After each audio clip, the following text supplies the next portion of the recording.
Hello everyone, welcome to Jayashankar Academy. నేను మీ లింగదాస్.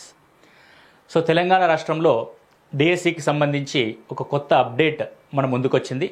గత కొంతకాలంగా వినబడుతున్న మెగా డిఎస్సికి సంబంధించిన విషయాలు, కొంతమంది అభ్యర్థుల యొక్క సందేహాల్ని తీర్చడం కోసం మీకు ఈ వీడియోని ముందుకు తీసుకొచ్చాం. ఈ వీడియోలో రాబోయే మెగా డిఎస్సిలో పోస్టుల సంఖ్య ఏ విధంగా ఉండబోతుంది, నోటిఫికేషన్ ఎప్పుడు రావచ్చు, పరీక్ష ఎప్పుడు నిర్వహించవచ్చు, ఒకవేళ దీనికి ముందు టెట్ ఏమైనా నిర్వహిస్తారా అనే రకరకాల సమాధానాల్ని మనం ఈ వీడియో ద్వారా చూద్దాం. అయితే ముందుగా మెగా డిఎస్సి అంటే ఏంటి? మెగా డిఎస్సి అంటే మెగా అంటే చాలా ఎక్కువ అని అర్థం. మెగాస్టార్ చాలా పెద్ద స్టార్ అని అర్థం. కాబట్టి మెగా డిఎస్సి అంటే ఎక్కువ సంఖ్యలో పోస్టులని నోటిఫై చేస్తూ నిరుద్యోగ అభ్యర్థులకి నోటిఫికేషన్ని జారీ చేయడం మెగా డిఎస్సిగా చూస్తాం.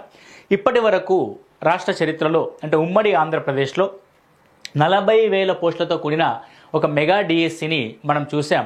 అరౌండ్ 2008 అనే ఆ కాలంలో, ఒక 15 years బ్యాక్ మనము చూసి ఉన్నాం. ఇప్పుడు మనం మళ్ళీ అంత పెద్ద నోటిఫికేషన్ని ఎక్స్పెక్ట్ చేయొచ్చా? అది ఉమ్మడి ఆంధ్రప్రదేశ్లో కాబట్టి అప్పుడున్న పరిస్థితుల్లో ఎక్కువ ఖాళీలు నోటిఫై చేసి మెగా డిఎస్సిని ప్రభుత్వం నిర్వహించింది. కాకపోతే ఇప్పుడు ప్రస్తుతం ప్రత్యేక తెలంగాణ బైఫర్కేట్ అయిన తర్వాత నోటిఫికేషన్లోని పోస్టుల సంఖ్యను చూస్తే దాంతో కంపేర్ చేసుకోవడం అనేది కరెక్ట్ కాదు అని అనుకోవచ్చు. మరి తెలంగాణ రాష్ట్రంలో మెగా డిఎస్సి అంటే ఎన్ని పోస్టులు ఉండవచ్చు? కొంతమంది అభ్యర్థులు ప్రచారం చేస్తున్నట్టుగా, కొంతమంది అభ్యర్థుల యొక్క ఆశలకు అనుగుణంగా 25,000 పోస్టులతో నోటిఫికేషన్ ఇస్తేనే అది మెగా డిఎస్సి అవుతుంది అని కొంతమంది అభ్యర్థులు కొత్త అంశాన్ని తెర మీదకి తీసుకురావడం జరుగుతుంది. అయితే ప్రభుత్వం కూడా మేము ఒకవేళ టీచర్ల యొక్క బదిలీలు, టీచర్ల యొక్క ప్రమోషన్లు కనుక పూర్తయితే 20,000, 15,000కు పైగా లేదంటే 20,000కు పైగా నోటిఫికేషన్తో కూడిన మెగా డిఎస్సిని వేస్తాము అని కనుక అంటే, టీచర్ల యొక్క ప్రమోషన్స్ కానీ లేకపోతే బదిలీల ప్రక్రియ కానీ అది ఇప్పట్లో తెగే అంశం కాదు. అది పోస్ట్పోన్ అవుతూ ఉంటుంది. రకరకాల కోర్టు కేసుల చుట్టూ అది చాలా గందరగోళమైన నేపథ్యంలో అలాంటి సందర్భాన్ని కనుక మనము యాక్సెప్ట్ చేస్తే, అంటే టీచర్ల యొక్క బదిలీలు, ప్రమోషన్లు అయిపోతే ఇంక ఎక్కువ సంఖ్యలో పోస్టులు వస్తాయని ఆశించి 15,000, 20,000 పోస్టులతో మాకు నోటిఫికేషన్ వస్తే చాలా హెల్ప్ అవుతుంది అనుకుంటే మాత్రం మనకు మళ్ళీ ఎదురు చూపులు తప్పవు. మరి ఇప్పుడున్న పరిస్థితుల్లో మెగా డిఎస్సి ఏంటి? ఇప్పుడున్న పరిస్థితుల్లో మనం మెగా డిఎస్సి కోసం ప్రభుత్వాన్ని ఏమని రిక్వెస్ట్ చేయొచ్చు అని అనుకుంటే, ఇప్పటి వరకు ఆర్థిక శాఖ లేదంటే పాఠశాల విద్యాశాఖ మనకి ఆమోదం తెలిపిన 9,800 పోస్టులని ఇప్పుడున్న 5,089 పోస్టులతో అనుబంధ నోటిఫికేషన్ని జారీ చేస్తే, అంటే ఇంకా ఆల్మోస్ట్ ఒక 4,700 పోస్టులతో కూడిన ఒక కొత్త అనుబంధ నోటిఫికేషన్ని కనుక జారీ చేస్తే అది కూడా మెగా డిఎస్సి లాగానే మనం పరిగణించాల్సిన అవసరం ఉంటుంది. అంటే 10,000 పోస్టులు, అరౌండ్ 10,000 అంటే కూడా ఇట్స్ ఏ బిగ్ నెంబర్. ప్రత్యేక తెలంగాణ రాష్ట్రంలో ఒక పెద్ద సంఖ్యగానే మనం ఇక్కడ పరిగణించవచ్చు. అయితే ఇక్కడ ఉన్న సమస్య ఏంటి అని అంటే, గత నోటిఫికేషన్లో 5,089 పోస్టులతో కూడిన నోటిఫికేషన్లో చాలామంది స్కూల్ అసిస్టెంట్కి సంబంధించి నిరాశకు లోనయ్యారు. చాలా జిల్లాల్లో 0 పోస్టులు దర్శనమిచ్చాయి. దాంతో సంవత్సరాల తరబడి ప్రిపరేషన్ని వాళ్ళు పక్కన పెట్టేసి చాలా డీలా పడిపోయిన అవకాశాన్ని మనం చూడొచ్చు.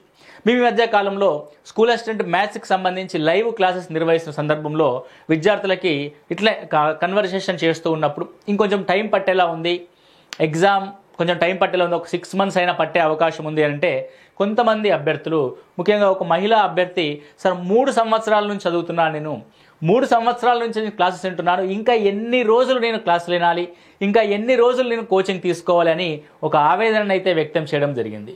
కాబట్టి అభ్యర్థులు ఇప్పటికైనా ఒక అవకాశం కనుక వస్తే, మనం 20,000 పోస్టుల కోసం, 15,000 పోస్టుల కోసము ఇక మళ్ళీ ఒక పోరాటానికి సిద్ధమవడం అన్న దాని విషయం గురించి పక్కన పెట్టేసి, ప్రస్తుతం అందుబాటులో ఉన్న 9,800 పోస్టులని అన్ని జిల్లాల వారికి సమాన అవకాశం వచ్చే విధంగా, ప్రతి జిల్లాలో ప్రతి సబ్జెక్టులో కొన్ని పోస్టులైనా సరే ఉండే విధంగా మనకు నోటిఫికేషన్ జారీ అయితే దానికి సంబంధించిన ప్రిపరేషన్కి మనం సిద్ధమవుదాం.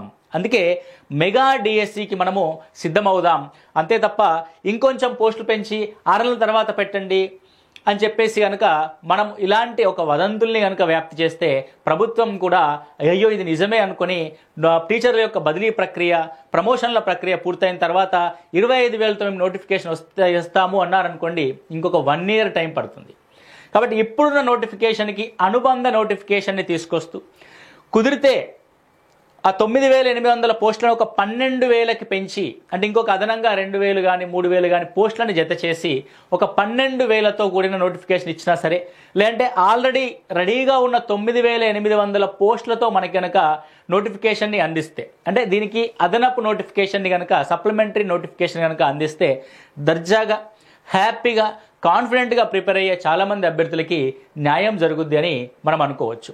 ఇక్కడ ముఖ్యంగా డిఎస్సిలో ఉన్న డ్రాబ్యాక్ ఏంటి అని అంటే, ఎస్జిటికి అన్ని జిల్లాల్లో కొంత సఫిషియెంట్గా పోస్టులను మనం గమనించవచ్చు. కానీ స్కూల్ అసిస్టెంట్ విషయానికి వచ్చేసరికి చాలా సబ్జెక్టుల్లో ఇంగ్లీష్ కావచ్చు, మ్యాథమెటిక్స్ కావచ్చు, ఫిజికల్ సైన్స్ కావచ్చు, అంటే ఏ సబ్జెక్ట్ తీసుకున్నా సరే ఆ సబ్జెక్టుల్లో స్కూల్ అసిస్టెంట్కి సంబంధించిన పోస్టుల సంఖ్య 0గా దర్శనమిస్తున్నాయి.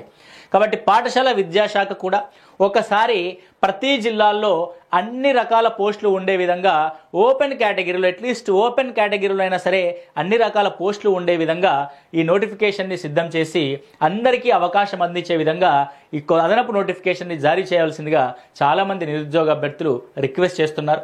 మన జయశంకర్ అకాడమీ నుంచి కూడా మనం కూడా ప్రభుత్వాన్ని రిక్వెస్ట్ చేస్తూ ఉన్నాం. సో అన్ని జిల్లాల్లో అందరు అభ్యర్థులకి అంటే సమాన అవకాశాలను అందించే విధంగా ఈ రాబోయే నోటిఫికేషన్ ఉండాలని మనం కోరుకుందాం. అయితే ఇప్పుడున్న పరిస్థితుల నేపథ్యంలో మనం మెగా డిఎస్సి వచ్చేసి 5,089 పోస్టులకు అదనంగా మరొక 4,700 పోస్టులని కలిపి మొత్తం 9,800 పోస్టులు, 9,800 పోస్టులతో కూడిన నోటిఫికేషన్ అయితే వచ్చే నెలలో విడుదలవ్వడానికి సిద్ధంగా ఉంది. జనవరి, మిడిల్ ఆఫ్ ది జనవరిలో, అంటే సంక్రాంతి కానుకగా, అంటే మనకు అలవాటే కదా జనవరి నూతన సంవత్సర కానుకగా భారీ నోటిఫికేషన్లు, తెలంగాణ రాష్ట్ర ఏర్పాటు సందర్భంగా భారీ నోటిఫికేషన్లు అనేది మనకి ఎట్లాగో అలవాటైపోయింది. కాబట్టి సో మనం అదే అలవాట్లో సంక్రాంతి కానుకగా ఈ అదనపు నోటిఫికేషన్ అయితే ఎక్స్పెక్ట్ చేయొచ్చు. అంటే జోకని కాదండి, ఖచ్చితంగా జనవరిలో ఈ అదనపు నోటిఫికేషన్ని కనుక రిలీజ్ చేయడానికి అవకాశం అయితే మెండుగా ఉంది. ఖచ్చితంగా జనవరిలో అదనపు నోటిఫికేషన్ విడుదలవుతుంది. అదనపు నోటిఫికేషన్ విడుదలైన తర్వాత మనకి ఏప్రిల్లో లేదంటే మేలో ఎగ్జామ్స్ ఉండడానికి అవకాశం ఉంది. ఇన్ కేస్ ఏప్రిల్లో లోక్సభ ఎన్నికలు లేదంటే మేలో లోక్సభ ఎన్నికల యొక్క డేట్స్ అడ్జస్ట్మెంట్ పరంగా చూసుకుంటే మాత్రం ఏదైనా సరే ఏప్రిల్లో ఎన్నికలు జరిగితే మేలో మనకి ఎగ్జామ్ జరుగుద్ది, మేలో ఎన్నికలు వస్తే ఏప్రిల్లో మనకి ఎగ్జామ్ జరగడానికి అవకాశం ఉంది. ఖచ్చితంగా ఏప్రిల్ ఆర్ మే నెలలో పరీక్షని పూర్తి చేయడానికైతే గవర్నమెంట్ ఇప్పటికీ సూత్రప్రాయంగా నిర్ణయానికి వచ్చినట్టుగా తెలుస్తుంది. అదేవిధంగా ఇంకొక అంశము ఇంటర్నల్గా రాబోయే అకాడమిక్ ఇయర్ ఏదైతే 2024-25 అకాడమిక్ ఇయర్ ఉందో ఆ అకాడమిక్ ఇయర్కి ఈ కొత్త ఉపాధ్యాయుల్ని పాఠశాల విద్యార్థులకి అందించే విధంగా ప్రణాళిక రూపొందిస్తున్నట్టుగా తెలుస్తుంది. అంటే ఈ నూతన నోటిఫికేషన్ ద్వారా జాయిన్ అవ్వబోయే ఈ 10,000 మంది కొత్త టీచర్లు అకాడమిక్ ఇయర్ మధ్యలో కనుక జాయిన్ అయితే మళ్ళీ విద్యార్థులకు ఇబ్బంది అవుతుంది. కాబట్టి అకాడమిక్ ఇయర్ ముందుగానే, అంటే ప్రారంభంలోనే జూన్ ఆర్ జూలైలోనే వీరి యొక్క భర్తీని పూర్తి చేసి వారిని విధుల్లోకి పంపించే విధంగా పాఠశాల విద్యాశాఖ కసరత్తు చేయడం మనం గమనించవచ్చు. ఈ మధ్యకాలంలోనే ఇలాంటి న్యూస్ అనేది అయితే బయటకు వచ్చింది. సో మీరు 15,000 నోటిఫికేషను, 20,000 నోటిఫికేషను అనే విషయాన్ని పక్కన పెట్టేసి నోటిఫికేషన్లో పోస్టుల సంఖ్య అన్ని జిల్లాల్లో సమాన అవకాశాలు వచ్చే విధంగా పోస్టుల సంఖ్యను ఉండే విధంగా ఆశిద్దాం. సో ప్రిపరేషన్లో ఎవరైతే ఉన్నారో మీరు ఎప్పుడైనా గుర్తుపెట్టుకోండి, పోస్టుల సంఖ్య ఎన్ని ఉన్నా సరే మనం కావాల్సింది ఒకే ఒక్క పోస్టు మాత్రమే. కాబట్టి మీ యొక్క ఆ ఒక్క పోస్టు కోసం పోటీ పడండి. ఒక్క పోస్ట్ ఉన్నా సరే మీరు ప్రిపరేషన్ని కొనసాగించండి. ఇకపోతే ఇది మెగా డిఎస్సిలో మనకి రాబోయే అంశం. కొంతమంది అభ్యర్థులు మళ్ళీ కొత్తగా చర్చకు లేవనెత్తిన అంశం ఏంటంటే టెట్ గురించి లేవనెత్తున్నారు. సార్ మళ్ళీ టెట్ నిర్వహిస్తారా అని. సో అభ్యర్థులు మీరు గమనించాల్సింది ఏంటంటే రీసెంట్గానే టెట్ పూర్తయింది, మళ్ళీ ఎలా నిర్వహిస్తారని మనం అనుకోవచ్చు. టెట్కి మధ్యలో కనీసం 6 నెలల సమయము వ్యవధి ఉండాలి. కాబట్టి 6 నెలలు పూర్తవ్వలేదు. రీసెంట్గానే టెట్ నోటిఫికేషన్ అనేది ఇవ్వడం జరిగింది, పరీక్ష ఫలితాలు కూడా వచ్చేసాయి. అయితే మళ్ళీ టెట్ అనే అంశాన్ని ముందుకు తీసుకొస్తే చాలామంది అభ్యర్థులకు అన్యాయం జరుగుద్ది. మళ్ళీ ఒక 6 నెలల పాటు ఎదురు చూడాల్సిన అవసరం ఉంటుంది. కాబట్టి టెట్ అనే విషయాన్ని మీరు మర్చిపోండి. ఒకవేళ టెట్ ఎవరైనా క్వాలిఫై అవ్వకుండా ఉండుంటే రీసెంట్గా మనకి సీటెట్కి సంబంధించిన అంశం కూడా ఎగ్జామ్ కూడా ముందుంది కాబట్టి దాని మీద కాన్సన్ట్రేట్ చేయండి, అది క్వాలిఫై అవ్వడానికి ట్రై చేయండి. ఎన్నిసార్లు టెట్ నిర్వహించినా క్వాలిఫై కాని అభ్యర్థులు అలాగే ఉండిపోతూ ఉంటారు. అలా మనం టెట్ అంటూ కూర్చుంటే మనకు డిఎస్సికి అన్యాయం జరుగుద్ది. కాబట్టి సో టెట్ అనే విషయాన్ని వదిలేయండి. కేవలం మనం డిఎస్సి గురించి మాత్రమే మాట్లాడుకోవాల్సిన అవసరం ఉంది.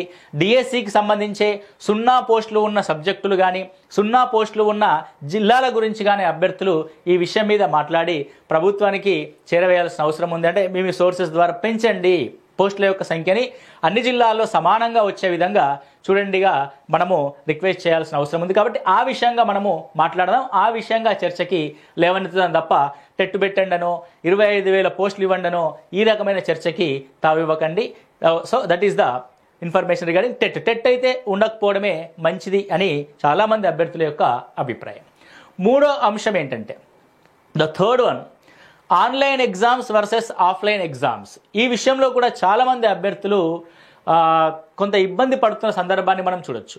సో డిఎస్సి అనే అభ్యర్థులు ఎవరైతే ప్రిపేర్ అవుతూ ఉన్నారో గతంలో సక్సెస్ఫుల్గా ఎన్ని లక్షల మంది రాసినా కూడా వారందరికీ ఆఫ్లైన్లో పరీక్ష సక్సెస్ఫుల్గా నిర్వహించే సందర్భాల్ని మనం చూసాం.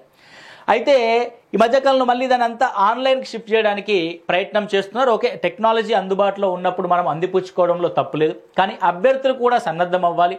ఎక్కువ మంది గ్రామీణ నేపథ్యం ఉన్న వాళ్ళు ప్రిపేర్ అవుతూ ఉంటారు, మహిళా అభ్యర్థులు ప్రిపేర్ అవుతూ ఉంటారు. వారికి కొంత మొబైల్ ఫోన్స్ పైన అవగాహన ఉంటుంది, కానీ సిస్టంలో ఆన్లైన్ ఎగ్జామ్ రాయడం పైన అవగాహన ఉండదు. ప్రతి క్షణం ఎగ్జామినేషన్ హాల్లో స్పెండ్ చేసే 150 నిమిషాల్లో ప్రతి క్షణం ప్రతి సెకండ్ చాలా ఇంపార్టెంట్. వారి యొక్క మెంటల్ కండిషన్, వారు ఆ సమయంలో ఎదుర్కొనే అనుభవం, వారి ఆ సమయంలో ఆలోచన విధానం, ఇవన్నీ కూడా చాలా కీలకం విజయంలో, చాలా కీలకమైన పాత్రను పోషిస్తాయి వారి యొక్క విజయంలో. సో ఆన్లైన్ ఎగ్జామ్, కంప్యూటర్ నాకు కొత్త, మౌజ్ పట్టుకోవడానికి చేతులు వణికే అభ్యర్థులు కూడా ఇప్పటికీ ఉన్నారంటే మీరు ఖచ్చితంగా ఇది నమ్మాల్సిన విషయం. కాబట్టి కొత్తగా ఈ డిఎస్సి అభ్యర్థుల కోసం మనము ఆన్లైన్ పరీక్షల్ని నిర్వహించి వారిని పాపం ఒక ఇబ్బందికరమైన పరిస్థితుల్లో పరీక్షలు రాపించే అందులోకి నెట్టివేయకుండా ప్రభుత్వం కూడా ఈ విషయంలో ఆలోచించి కొంత రిస్క్ అయినా పర్వాలేదు అభ్యర్థులకు న్యాయం చేసే విధంగా ఆఫ్లైన్లోనే పరీక్ష నిర్వహించే విధంగా మనం మాట్లాడుకుందాం.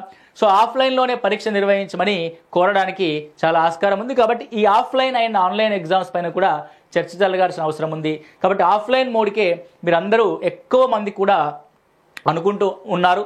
కాబట్టి మీరు కూడా టెట్ ముందు నిర్వహించాలా, డిఎస్సి ముందు నిర్వహించాలా, మీ యొక్క అభిప్రాయాన్ని కామెంట్స్లో పెట్టండి. అదేవిధంగా డిఎస్సిని 9,800 పోస్టులు అంటే ఇప్పటికి సిద్ధంగా ఉన్న పోస్టులతో కూడిన అనుబంధ నోటిఫికేషన్ ఇవ్వాలా, లేదంటే టీచర్స్ యొక్క ప్రమోషన్స్ అండ్ బదిలీలు పూర్తయిన తర్వాత 20,000 పోస్టులతో నోటిఫికేషన్ రావాలా కూడా మీ యొక్క అభిప్రాయాన్ని తెలియచేయండి. అదేవిధంగా ఆన్లైన్ ఎగ్జామ్ పెట్టాలా, ఆఫ్లైన్ ఎగ్జామ్ పెట్టాలా అనేది కూడా మీరు కామెంట్ రూపంలో ఆడ డిస్ప్లే చేస్తే, అంటే కామెంట్ రూపంలో యొక్క అభిప్రాయాన్ని పంచుకుంటే మనం మళ్ళీ దాని మీద ఒక వీడియో చేయడం కానీ ఎక్కువ మందికి అది రీచ్ అవ్వడం కానీ తెలుస్తుంది. అంటే మన యొక్క వ్యూస్ని, మన యొక్క అభిప్రాయాల్ని పంచుకోవడానికి ఈ యూట్యూబ్ లాంటి వేదికలే ఇప్పుడు ఎక్కువగా ఇంపాక్ట్ చూపిస్తున్నాయి. కాబట్టి మనం దీని ద్వారానే మనం ప్రభుత్వానికి తెలియజేయాలి. అంత తప్ప న్యూస్ పేపర్లో వచ్చే న్యూస్ జస్ట్ అది ఇట్స్ ఏ కమ్యూనికేషన్ బిట్వీన్ మన యొక్క అభిప్రాయాన్ని మనం సొంతంగా న్యూస్ పేపర్లో కానీ న్యూస్ ఛానల్లో కానీ చెప్పలేము. కాబట్టి ఇలా మన యూట్యూబ్ ఛానల్ ద్వారానే మన అభిప్రాయాల్ని షేర్ చేసుకుందాం, దాన్ని ప్రభుత్వం దాకా చేరేదాకా మనం కృషి చేద్దాం. సో ఆన్లైన్ వర్సెస్ ఆఫ్లైన్లో ఎక్కువ మంది అభ్యర్థులు, డిఎస్సి అభ్యర్థులు ఆఫ్లైన్ పరీక్ష కోసమే ఎక్కువగా కోరడం జరుగుద్ది. గతంలో జరిగిన గురుకుల పరీక్షల్లో కూడా ఆన్లైన్ పరీక్షల్లో చాలామంది అభ్యర్థులు ఇబ్బంది పడ్డ సందర్భాన్ని మనం చూసాం. మీలో చాలామంది అభ్యర్థులు కూడా ఆ గురుకుల ఎగ్జామ్స్లో ఇబ్బంది పడ్డ అంశాన్ని కూడా మనం ఇక్కడ గమనించవచ్చు. సో ఇకపోతే గతంలో వచ్చిన 5,089 పోస్టులకి అదనంగా మనకి రాబోయే నోటిఫికేషన్లో ఎక్కువగా స్కూల్ అసిస్టెంట్ పోస్టులు కూడా పెరగడానికి అవకాశం ఉంది. ప్రతి జిల్లాలో కూడా డబల్ అవ్వడానికి అవకాశం ఉంది. 0 పోస్టులు ఉన్న జిల్లాల్లో ఒక 5 నుంచి 10, మినిమం 5, మ్యాక్సిమం 10 పోస్టులు అదనంగా చేరే అవకాశం కూడా ఉన్నట్టుగా మనకు తెలుస్తుంది. కాబట్టి ప్రిపరేషన్ని అభ్యర్థులు ఇంతకు ముందు జరిగిన పొరపాట్లని దృష్టిలో పెట్టుకొని నోటిఫికేషన్ వచ్చేంత వరకు ఎదురు చూడకుండా, నోటిఫికేషన్ వచ్చిన తర్వాత ఎగ్జామ్ డేట్ వచ్చేంత వరకు ఎదురు చూడకుండా మీ యొక్క ప్రిపరేషన్ని కొనసాగించండి. సీరియస్ ప్రిపరేషన్ని మీరు కొనసాగించండి. సో ఎంతోమంది అభ్యర్థులు ఏంటంటే నోటిఫికేషన్ వచ్చేదాకా చూద్దాంలే, వస్తుందా పోతుందా అనే విషయం కానీ, నోటిఫికేషన్ వచ్చిన తర్వాత ఎగ్జామ్ డేట్ దాకా ఎదురు చూద్దామని కానీ ఈ విషయంలో చాలామంది అభ్యర్థులు ఎదురు చూడడంలోనే వారి యొక్క జీవితకాలాన్ని వృధా చేసుకుంటూ ఉంటున్నారు. సో వెయిటింగ్ అనేది, పోస్ట్ పోన్మెంట్ అనేది చాలా తప్పు. కాబట్టి ఎదురు చూడడం కానీ, లేకపోతే వాయిదా వేయడం లాంటి విషయాలు ఏమైనా ఉంటే దాని నుంచి ఓవర్కమ్ అవ్వడానికి ప్రయత్నం చేయండి. ఎప్పుడు కూడా ఎదురు చూడడం, వాయిదా వేయడం లాంటి పనుల్ని చేయకండి. దాన్ని మీరు అలవాటుగా చేసుకోకండి. ప్రిపరేషన్ని ఇప్పటి నుంచే మొదలు పెట్టండి. మీ యొక్క జిల్లాలో పోస్టులు ఉన్నట్టుగానే అనుకొని ఖచ్చితంగా వస్తాయి. దానికి సంబంధించిన ప్రిపరేషన్ని మీరైతే కొనసాగించండి. సో మన జయశంకర్ అకాడమీ ద్వారా స్కూల్ అసిస్టెంట్ మ్యాథ్స్కి సంబంధించి కానీ, లేకపోతే ఎస్జిటిలో మ్యాథ్స్ కంటెంట్కి సంబంధించి కానీ, ఎస్జిటి అయినా స్కూల్ అసిస్టెంట్ అయినా ఏ సబ్జెక్ట్ అయినా సరే, పిఐఈకి సంబంధించి పర్స్పెక్టివ్స్ ఇన్ ఎడ్యుకేషన్ సంబంధించి కానీ లైవ్ క్లాసెస్ని మీకు నిర్వహించడం జరుగుతుంది. ఈవినింగ్ 6:30 నుంచి 9 o'clock వరకు డిఫరెంట్ సెషన్స్లో పిఐఈ అండ్ మ్యాథ్స్ యొక్క లైవ్ క్లాసెస్ని మీకు అందుబాటులోకి తీసుకొచ్చాం. సో ఎవరైతే ప్రిపరేషన్లో ఉన్నారో వారికి లైవ్ క్లాసెస్ ఇంట్లో కూర్చొని క్లాస్ రూమ్ అనుభవాన్ని పొందే విధంగా లైవ్ క్లాసెస్ని మనం కండక్ట్ చేస్తున్నాం. మీకు దానికి సంబంధించిన ఏమైనా వివరాలు కావాలనుకుంటే 8885607060కి కాల్ చేయండి. సో మనం ఈ వీడియోలో చర్చించుకున్న అంశాలు చాలామంది అభ్యర్థులకి ఉపయోగపడే విధంగా ఉంటాయి కాబట్టి ఈ వీడియోని అండ్ ఈ విషయాలను కూడా మీరు చర్చించాలని నేను కోరుకుంటున్నాను. సో ఎవరైతే ఈ వీడియోని చూస్తుంటారో మీ యొక్క ఫ్రెండ్స్కి ఫార్వర్డ్ చేయండి. సో మీ యొక్క అభిప్రాయాలని కామెంట్ రూపంలో తెలియచేయండి. అదేవిధంగా స్కూల్ అసిస్టెంట్ మ్యాథ్స్కి ప్రిపేర్ అవుతున్న అభ్యర్థులకైతే ఇది రాష్ట్రంలోనే, ఒక తెలంగాణలోనే కాదు, ఏపీ అండ్ తెలంగాణలో కూడా స్కూల్ అసిస్టెంట్కి సంబంధించి ఎక్కడ కూడా కోచింగ్ నిర్వహణ జరగని సందర్భంలో జయశంకర్ అకాడమీ ఇనిషియేట్ తీసుకొని మీకోసం స్కూల్ అసిస్టెంట్ మ్యాథ్స్కి సంబంధించి లైవ్ ప్లస్ రికార్డింగ్ క్లాసెస్ని మీకు అందిస్తున్నాం. ఈ live plus recorded classes and intensive batch, అంటే పర్సనల్ మెంటార్షిప్తో కూడిన ఇంటెన్సివ్ బ్యాచ్. ఇందులో రెగ్యులర్గా టెస్ట్ ఉంటుంది, టెస్ట్కి సంబంధించిన ఎక్స్ప్లెనేషన్ కూడా ఉంటుంది. అదేవిధంగా పీడిఎఫ్ ఫైల్స్ రూపంలో మీకు మెటీరియల్ కూడా అందించడం జరుగుద్ది. అదేవిధంగా లైవ్ క్లాసెస్, లైవ్ మిస్ అయితే దానికి సంబంధించిన రికార్డెడ్ క్లాసెస్. మీ యొక్క ప్రిపరేషన్లో ఏమైనా డౌట్స్ వస్తే ఆ డౌట్స్ యొక్క క్లారిఫికేషన్కి నేరుగా నన్నే సంప్రదించే వెసులుబాటు మీకు ఒకే ఒక సంస్థ జయశంకర్ అకాడమీలో ఉంది. కాబట్టి స్కూల్ అసిస్టెంట్ మ్యాథ్స్ ప్రిపేర్ అవుతున్న అభ్యర్థులకు ఖచ్చితంగా ఇది ఉపయోగపడుతుంది. మీరు ఇంటి వద్ద ఉండే హాయిగా ప్రిపేర్ అవ్వచ్చు. ఎలాంటి ప్రాబ్లం ఉన్నా, ఎలాంటి ప్రిపరేషన్లో డౌట్ ఉన్నా ఎనీ టైం మీరు నాకు కాల్ చేసి కానీ వాట్సాప్ ద్వారా కానీ నన్ను సంప్రదించి మీ యొక్క డౌట్స్ని క్లారిఫై చేసుకోవచ్చు. కాబట్టి అభ్యర్థులు ఎవరైతే ఉన్నారో ఈ మెగా డిఎస్సికి సిద్ధమవ్వండి. ఈ మెగా డిఎస్సిలో మీరు మెగా డిఎస్సి అంటే ఎన్ని పోస్టులు వచ్చినా అది మనకు మెగా డిఎస్సి కిందనే ట్రీట్ చేయండి. మనకు ఉద్యోగం ఇచ్చే ఏ అవకాశమైనా సరే అది మెగానే, ఇట్స్ ఏ మెగా. సో ఈ నోటిఫికేషన్లో మనకు ఉద్యోగం వస్తుందని మనం అనుకుందాం. అనుకొని ధైర్యంగా పట్టుదలగా మనం ముందుకు సాగుదాం.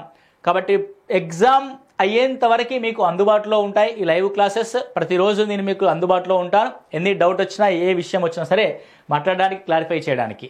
కాబట్టి జయశంకర్ అకాడమీ ద్వారా మీకు ఈ లైవ్ ప్లస్ రికార్డెడ్ ఇంటెన్సివ్ బ్యాచ్ని మీకు అందిస్తున్నాం. వివరాలకి మీకు 8885607060కి కాల్ చేయండి. ఎప్పుడు మీ విజయాన్ని కోరుకునే మీ Lingadas. Thank you. All the best.